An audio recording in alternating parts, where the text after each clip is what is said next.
اللہ اللہ اللہ اللہ یا ربی یا اللہ اللہ یا ربی یا اللہ لا الہ الا اللہ لا الہ الا اللہ لا الہ الا اللہ محمد رسول اللہ محمد رسول اللہ الحمد لله رب العالمين والعاقبة للمتقين ولا عدوان إلا على الظالمين والصلاة والسلام على أشرف الأنبياء والمرسلين وإمام المتقين وعلى آله وأصحابه الغر الميامين ومن تبعهم بإحسان إلى يوم الدين. أما بعد فأعوذ بالله من الشيطان الرجيم ولا تدع من دون الله ما لا ينفعك ولا يضرك فإن فعلت فإنك إذا من الظالمين وإن يمسسك الله بضر فلا كاشف له إلا هو وإن يردك بخير فلا راد لفضله يصيب به من يشاء من عباده وهو الغفور الرحيم. ایمان کو تازہ کرنے والی آیات. اللہ سبحانہ و تعالیٰ کے علاوہ کسی سے نالہ و فریاد اور کسی سے دعا سوال و طلب جائز نہیں. یہ شرک اکبر ہے، اس لیے کہ کائنات میں کوئی ہستی اللہ سبحانہ و تعالیٰ کے علاوہ ایسی نہیں ہے جو آپ کو نفع سے نواز سکے اور آپ کی تکلیفوں کو، آپ کی مصیبتوں کو، آپ کی مشکلات کو آپ سے دور کر سکے. پکارا اسی کو جائے جو نفع نقصان کا مالک ہو، نفع سے ہمکنار کر سکتا ہو، تکلیف سے آزاد کر سکتا ہو. اور یہ صفت کسی کی نہیں اللہ کے سوا، نہ فرشتوں کی، نہ نبیوں کی، اور نہ کسی ولی کی. چہ جائے کہ ہمہ شمہ شجر حجر شمس و قمر، کائنات میں کوئی ہستی نہیں.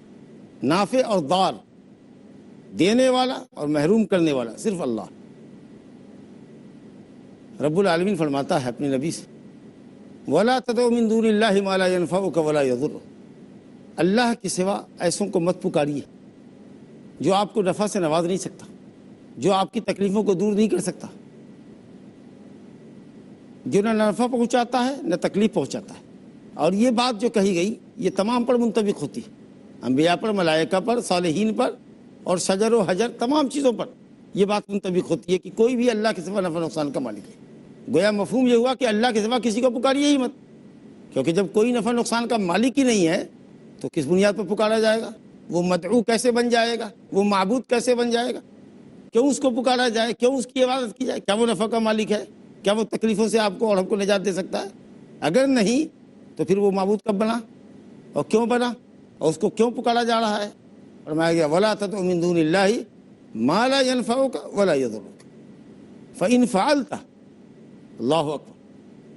اے نبی اگر آپ نے ایسا کیا، حالانکہ آپ کر نہیں سکتے تھے، اللہ نے محفوظ رکھا تھا، نہ آپ کر سکتے تھے نہ دیگر انبیاء کر سکتے تھے، وہ تو آئی تھے شرک سے لوگوں کو منع کرنے کے لیے.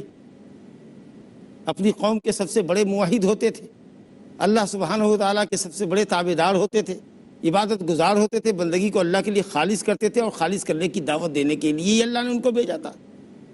دعوت توحید ہی ان کا مقصد تھا. وما ارسلنا من قبلک من رسول الا نوحی الیہ انہ لا الہ الا انا فاعبدون وَلَقَدْ بَعَثْنَا فِي كُلِّ أُمَّةٍ رَسُولًا أَنِ اعْبُدُوا اللَّهَ وَاجْتَنِبُوا الطَّاغُوتَ. شرک سے منع کرنے کے لیے ہی اور بلا شرکت غیر اللہ سبحانہ تعالیٰ کی بندگی انجام دینے کی دعوت دینے کے لیے انبیاء کرام کو اللہ نے بھیجا تھا. وہ کب شرک کر سکتے تھے؟ یہ نصیحت ہم لوگوں کو ہو رہی ہے. نبی کو خطاب کر کے اللہ تعالیٰ ہمیں خطاب کر رہا ہے. لیکن یہ سمجھ لو کہ اگر نبی بھی ایسا کریں بفرض محال، جو نہیں ہو سکتا، لیکن سپوز کر لو، محال شے کو ایک منٹ کے لیے، ایک سیکنڈ کے لیے تسلیم کر لو کہ اگر وہ بھی ایسا کریں تو اللہ کہتا ہے فَإِن فَعَلْتَ، اگر آپ ایسا کریں گے تو آپ ظالموں میں سے ہوں گے. وَلَا تَدْعُ مِن دُونِ اللَّهِ مَا لَا يَنفَعُكَ وَلَا يَضُرُّكَ فَإِن فَعَلْتَ فَإِنَّكَ إِذًا مِّنَ الظَّالِمِينَ. آپ ظالموں میں سے ہوں گے. ظلم سے مراد یہاں پر شرک، مشرکوں میں سے ہوں گے، کیونکہ ان الشرک لظلم عظیم. شرک البتہ سب سے بڑا گناہ، سب سے بڑا ظلم ہے. اس سے بڑا کوئی ظلم ہی نہیں ہو سکتا، کیونکہ اللہ رب العالمین نے بندوں کو صرف اپنی بندگی کے لیے پیدا کیا. اگر بندے اللہ کی بندگی کر رہے ہیں تو یہ عدل ہے، یہ حق اور انصاف ہے. لیکن اگر بندگی دوسروں کے لیے کر رہے ہیں، اپنے خالق کی بندگی سے منہ موڑ رہے ہیں، یا بندگی میں اللہ کے ساتھ دوسروں کو شریک کر رہے ہیں، تو سب سے بڑے ظالم ہیں، اس سے بڑا کوئی ظلم ہی نہیں ہو سکتا۔ فَإِنَّكَ إِذًا مِّنَ الظَّالِمِينَ، آپ بہت بڑے ظالم ٹھہریں گے، آپ ظالموں میں سے ہوں گے، یعنی مشرکوں میں سے ہوں گے۔ اللہ رب العالمین نے ایک مقام پر فرمایا فَلَا تَدْعُ مَعَ اللَّهِ إِلَٰهًا آخَرَ فَتَكُونَ مِنَ الْمُعَذَّبِينَ، کہ اگر آپ نے فَلَا تَدْعُ مَعَ اللَّهِ إِلَٰهًا آخَرَ فَتَكُونَ مِنَ الْمُعَذَّبِينَ، آپ اللہ سبحانہ و تعالیٰ کے سوا کسی دوسرے معبود کو نہ پکاریں، ورنہ آپ عذاب سے دوچار ہوں گے، آپ کو عذاب دیا جائے گا، کیونکہ مشرک ہیں، اللہ کے علاوہ کو پکارنے والے مشرک ہوں گے، اور مشرک کا ٹھکانہ جہنم ہے۔ فَتَكُونَ مِنَ الْمُعَذَّبِينَ، آپ عذاب سے دوچار ہوں گے۔ اگر آپ اللہ سبحانہ و تعالیٰ کے علاوہ کسی کو آپ پکاریں گے، آپ مشرک ہوں گے، اور مشرک کے سارے اعمال اکارت اور ضائع ہیں۔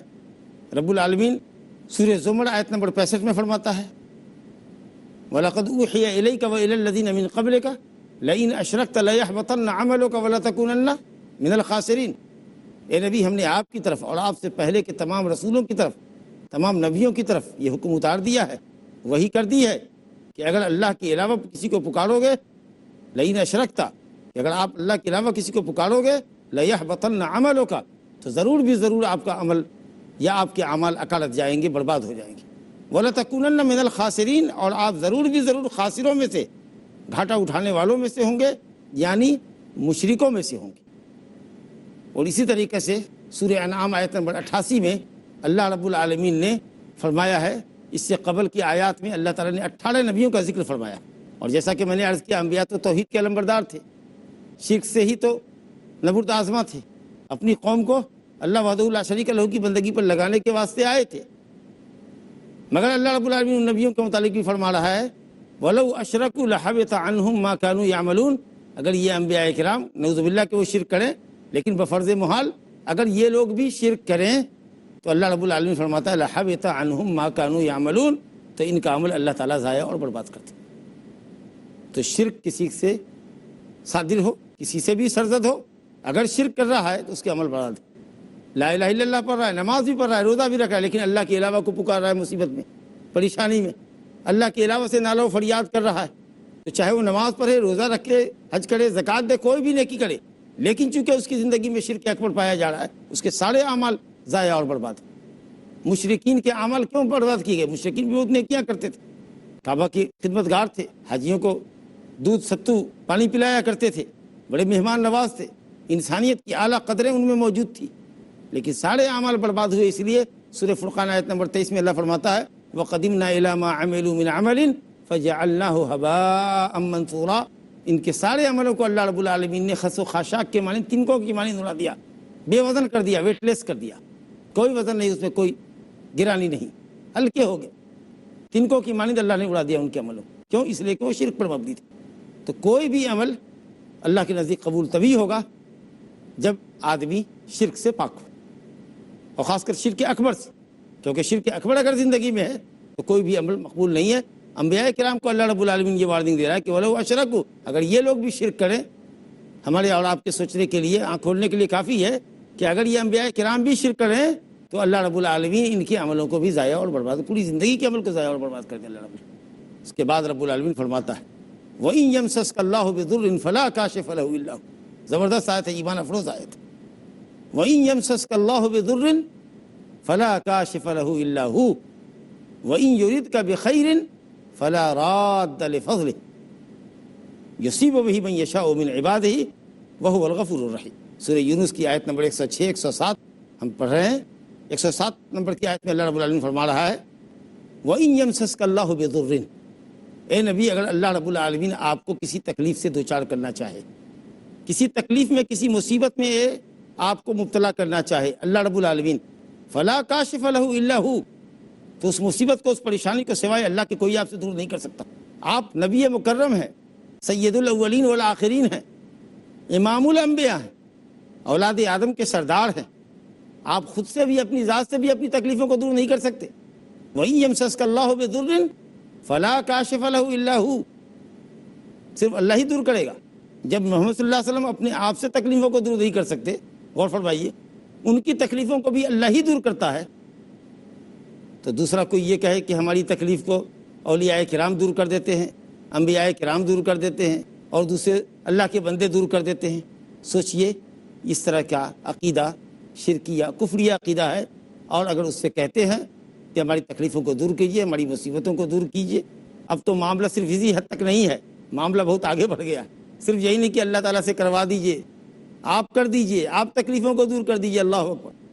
اب تو تکلیفوں سے دور کرنے سے اور آگے بڑھ کر کے معاملہ یہاں تک آ گیا، معاف کیجیے، کہ یہ کہتے ہیں کہ آپ ہمارے گناہوں کو بخش دیجئے۔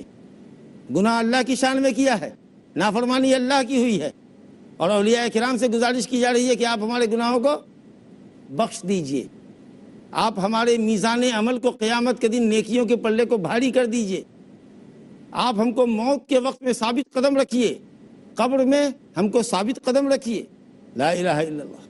اور فرمائیے، اور یہ عقیدہ اور یہ نظریہ ہے کہ ہم جن بزرگوں کو پکڑے ہوئے ہیں، جن کا دامن پکڑے ہوئے ہیں، جن سے ہم چپٹ گئے ہیں، وہ ہمارے بزرگ ہمیں جہنم کی عذاب سے بچا لیں گے۔ وہ جہنم کے کنارے کھڑے ہوں گے، جہنم کے دروازے پہ کھڑے ہوں گے، اور اپنے متقدین کو، اپنے مریدوں کو، خود سے عقیدت رکھنے والوں کو، چڑھاوا چڑھانے والوں کو جہنم میں جانے نہیں دیں گے، روک لیں گے۔ رب العالمین سورہ زمر آیت نمبر 19 میں فرماتا ہے، افمن حق علیہ کلمۃ العذاب، اے نبی جس پر اللہ سبحانہ و تعالیٰ کی طرف سے عذاب ثابت ہو چکا ہو، عذاب کا فرمان جاری ہو چکا ہو، جس کے جہنم میں جانے کا فیصلہ اللہ کی طرف سے ہو چکا ہو، رب العالمین اپنی نبی سے فرماتا ہے، افتنقذ من فی النار، تو کیا اس جہنمی کو آپ جہنم سے بچا لیں گے، نجات دے دیں گے؟ اللہ اکبر۔ یعنی آپ ایسا نہیں کر سکتے، آپ کے بس میں نہیں، آپ کی کیپیسٹی میں نہیں ہے۔ جب نبی صلی اللہ علیہ وسلم کسی ایک شخص کو جہنم سے بچا نہیں سکتے، آپ کہیے گا آپ تو سفارش کریں گے، تو سفارش کریں گے اللہ کے حکم سے۔ جب اللہ حکم دے گا آپ پر فضل فرمائے گا، گنہگاروں پر فضل فرمائے گا، جو موحد ہوں گے، مشرک نہیں ہوں گے، جہنم میں جا رہے ہوں گے، اللہ رب العالمین آپ کو حکم دے گا آپ سفارش کیجئے، پھر آپ سفارش کریں۔ لیکن جس پر اللہ رب العالمین نے جہنم کا فیصلہ کر دیا ہے، رب العالمین کہہ رہا ہے کہ کیا آپ اس کو جہنم سے بچا لیں گے؟ یعنی آپ نہیں بچا سکتے، اور یہاں لوگ کہہ رہے ہیں کہ ہمارے بزرگان ہم کو جہنم میں جانے سے بچا لیں گے۔ انشاءاللہ ایک مختصر وقفے کے بعد آپ سے ملتے ہیں۔ لا إله إلا الله. السلام علیکم ورحمۃ اللہ۔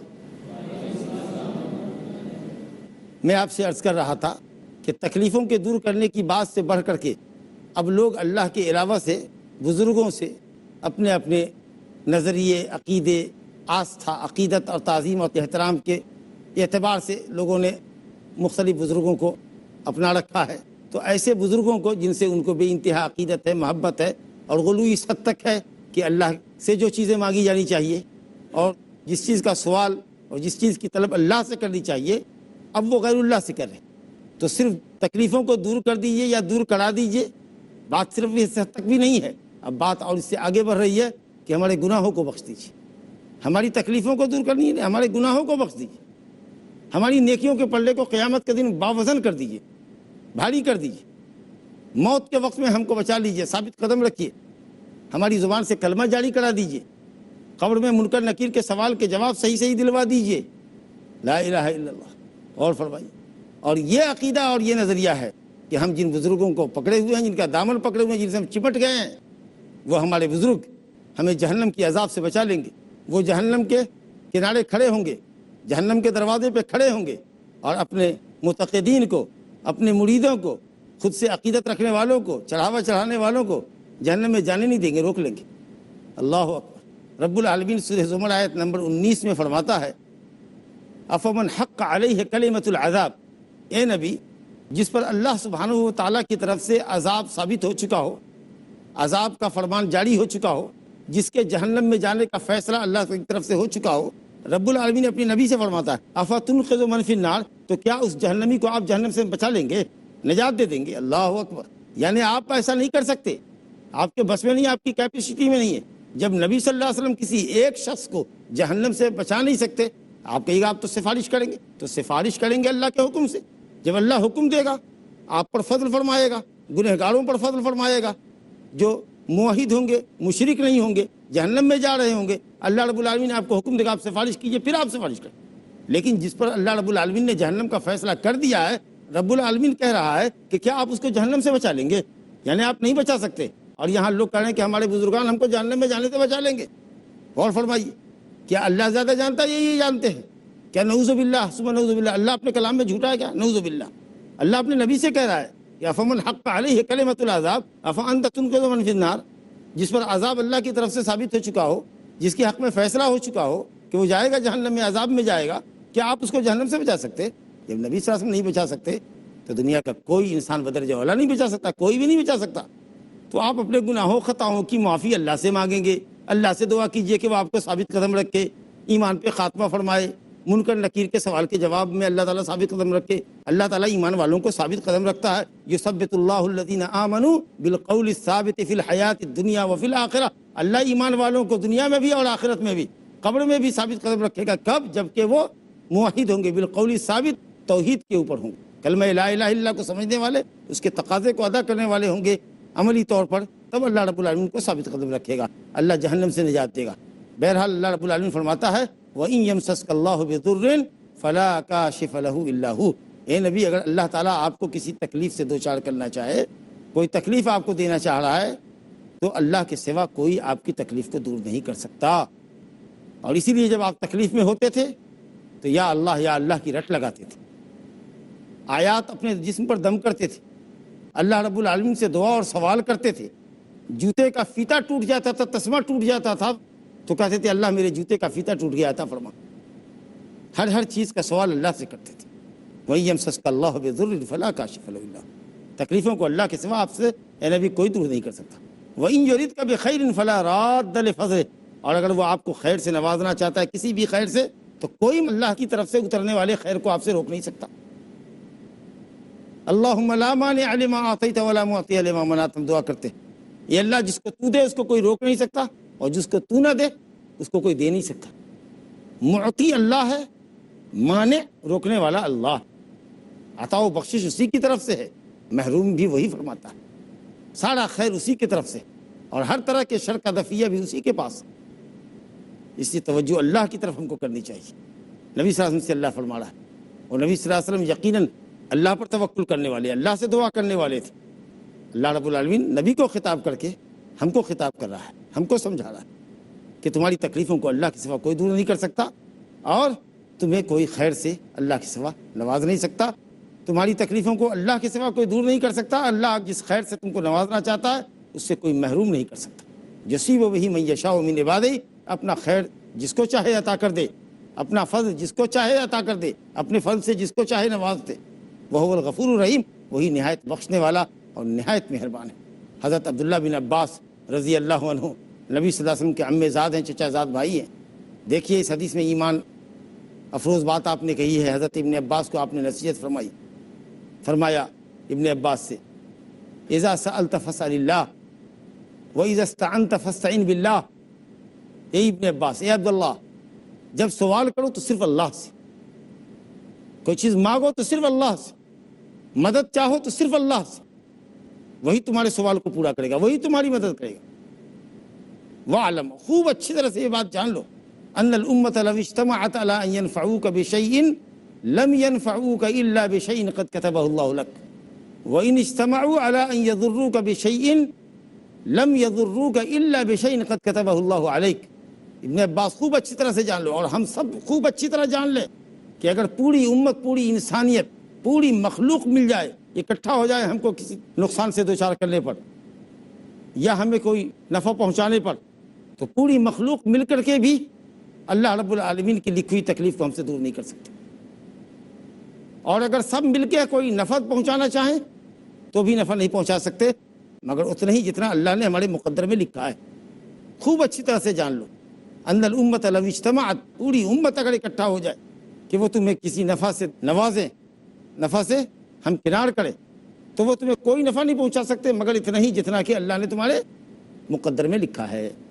اور اسی طریقے سے اگر پوری امت اکٹھا ہو جائے کہ تم کو کوئی تکلیف پہنچائے تو بھی تکلیف نہیں پہنچا سکتے مگر اتنا ہی جتنی تکلیف اللہ نے تمہارے مقدر میں کیا ہے۔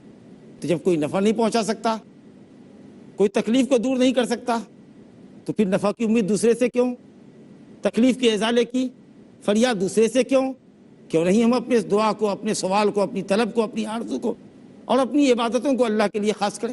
یہی ایک مومن کا شیوا ہے، اور جو اس کے خلاف ہے وہ مشرک ہے، اسلام سے خارج ہے۔ مگر میں نے بار بار آپ سے عرض کیا کہ وہی سوال اور وہی طلب جس پر اللہ قادر ہے، بیمار سے شفا یابی، امتحان میں کامیابی، تکلیفوں سے نجات، کاروبار میں برکت، روزی روٹی میں برکت وغیرہ۔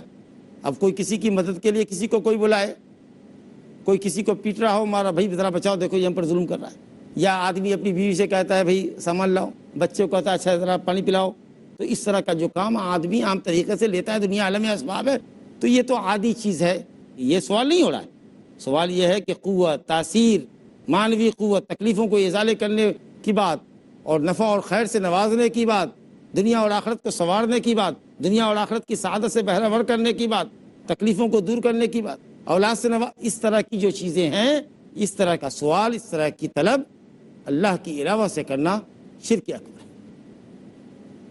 وہو الغفور الرحیم، اللہ تعالیٰ بہت بخشنے والا اور بہت مہربان ہے۔ زبردست آیت تھی یہ، سورہ یونس کی آیت نمبر 106 اور 107، اور اس میں خطاب اللہ نے اپنے نبی سے فرمایا۔ اور دوسری آیت جو باب من الشرک ان یستغیث بغیر اللہ او یدعو غیر اللہ، اللہ کے علاوہ سے فریاد کرنا، اللہ کے علاوہ کو پکارنا ایسے کاموں کے لیے جن پر اللہ کے سوا کوئی قادر نہیں ہے، شرک اکبر ہے۔ اس سلسلے میں ایک اور آیت، بلکہ 4 آیتیں صاحب کتاب نے پیش کی ہے۔